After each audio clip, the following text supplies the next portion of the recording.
Why do we call it the Asian unicorn? It's not because of the horns. The Saola has two, not one. It's not because it's magical, though locals certainly thought so. The nickname Asian unicorn was given by Western media when the Saola was discovered, and it stuck for one simple reason. Like the unicorn, people weren't sure it really existed. Even after its discovery, even after those first skulls and horns were examined, skepticism remained. A large mammal species, unknown to science, discovered at the end of the 20th century. It seemed impossible. But the name carries a deeper, more haunting truth. Like the unicorn, the Saola represents something pure, something untouched, something that exists more in our imagination than in reality.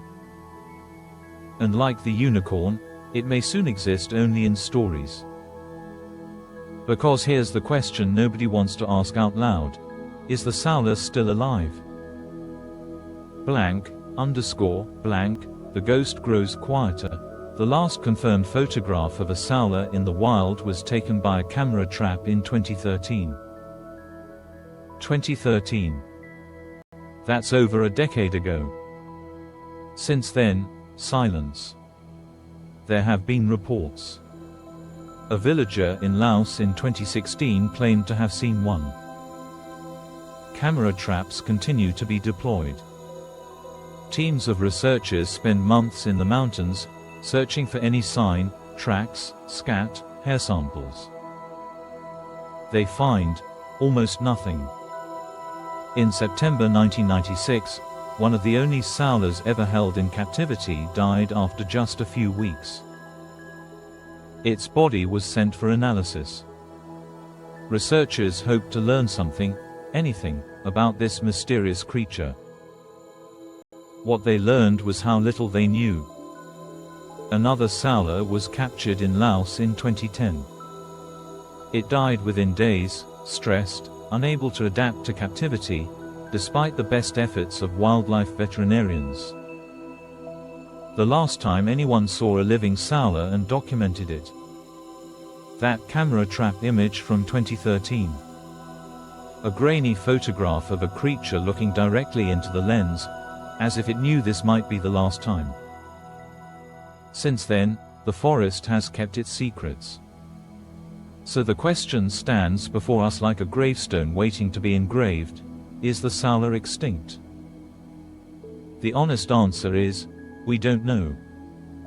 And that uncertainty is its own special kind of horror. Blank, blank, the point of no return, the IUCN Red List classifies the Saola as critically endangered. Critically endangered. That's one step away from extinct in the wild. One step away from becoming a memory. Population estimates are terrifying in their uncertainty. Some biologists believe there may be as few as 25 individuals remaining. Others hope for a few hundred, scattered across the Annamite Mountains. But hope isn't data. And the data we have points in only one direction. Every species on Earth has what biologists call a minimum viable population, the smallest number of individuals needed to sustain the species long-term without succumbing to inbreeding, genetic drift, or random catastrophes. For large mammals, that number is typically in the thousands. The Saola is nowhere close. Even if we stopped all hunting today. Even if we removed every single snare. Even if we protected every acre of habitat. Is it already too late? When you're down to the last few dozen individuals of a species, every death is catastrophic.